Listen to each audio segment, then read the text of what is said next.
Other questions? Yeah.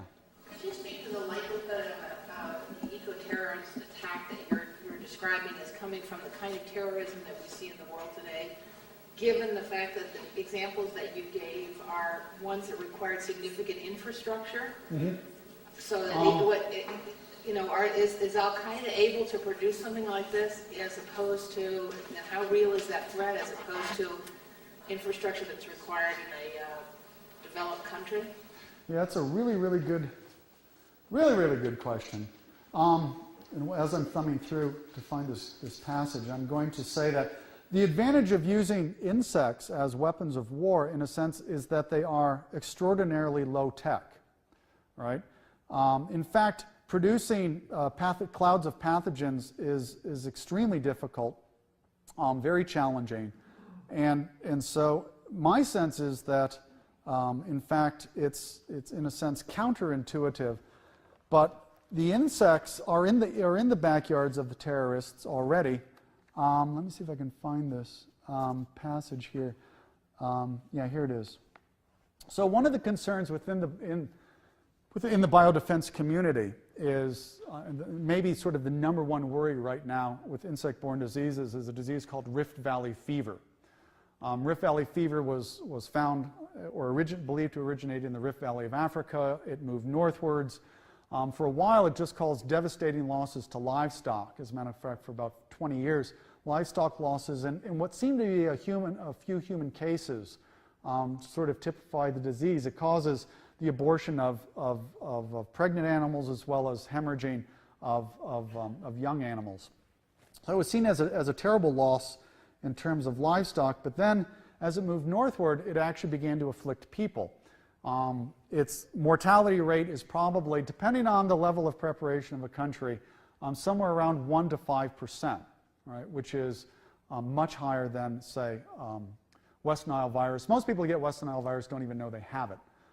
Virtually everybody who gets Rift Valley fever knows they have it. It's a debilitating disease. So a small percentage, although if you're talking about tens of millions of cases, a large number of people die. We saw outbreaks in the Middle East where up to 10% of the people who recovered were rendered permanently blind because the virus infiltrates the brain as well as the optic nerve. All right, so this is a disease that really has people concerned. So your question is, right, is this something that sort of the low-tech Al-Qaeda terrorist might be able to use? I interviewed a fellow, Colonel Charles Bailey, who is now at a Biodefense Research Institute at George Mason University and had been an officer at Fort Detrick. So he's both a medical entomologist and a military officer. Here's what he says. Oh, I think I am microphoning. Yeah, because yeah, right. Right. So,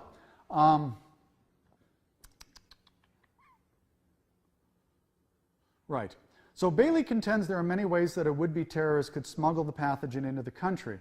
The virus is transmittable by aerosols, so a feverish passenger could act as a carrier, but this tactic would not be terribly efficient. This might be how West Nile virus arrived, but Rift Valley fever has a biological feature that would make it far simpler to introduce.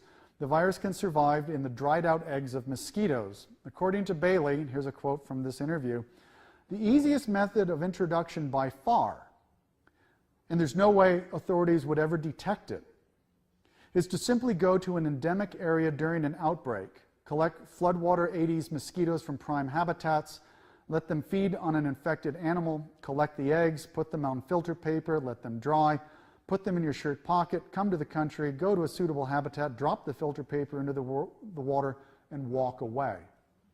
Others, Lieutenant Colonel Cadillac said, it's even simpler than that. Right? Just go to an area where you've got, and the areas where Rift Valley fever occur are right on top of what we know are terrorist strongholds. He said all you have to do is basically scoop up some mud and water, let it dry. Right? You've already got the infected eggs in there in some numbers. Right? So you put that in a Ziploc bag, put it in your luggage, fly to the United States, get off the plane, dump the bag in Central Park's, one of Central Park's water sources, and he said you have a damn good chance of starting an outbreak of Rift Valley fever. So I actually asked Cadillac, if it's that easy, right, how come it hasn't happened? Are we that good or are they that bad? And he said that it's been sort of a fortunate balancing act between those two. We're just good enough in terms of our intelligence. They're just bad enough in terms of their capacities. But he said that gap is very small. His intuition is the gap is closing. And so, to the answer to the question, it's phenomenally simple for some of these diseases to simply collect the infected vectors and bring them here. Others, of course, would be more difficult.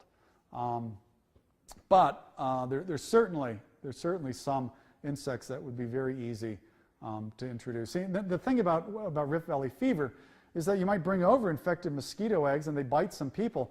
And then we found via research that there's probably between 12 and 30 species of mosquitoes in the United States that are perfectly functional vectors of that disease. All right? So it would spread like West Nile virus, but it would make West Nile virus look like a case of the sniffles.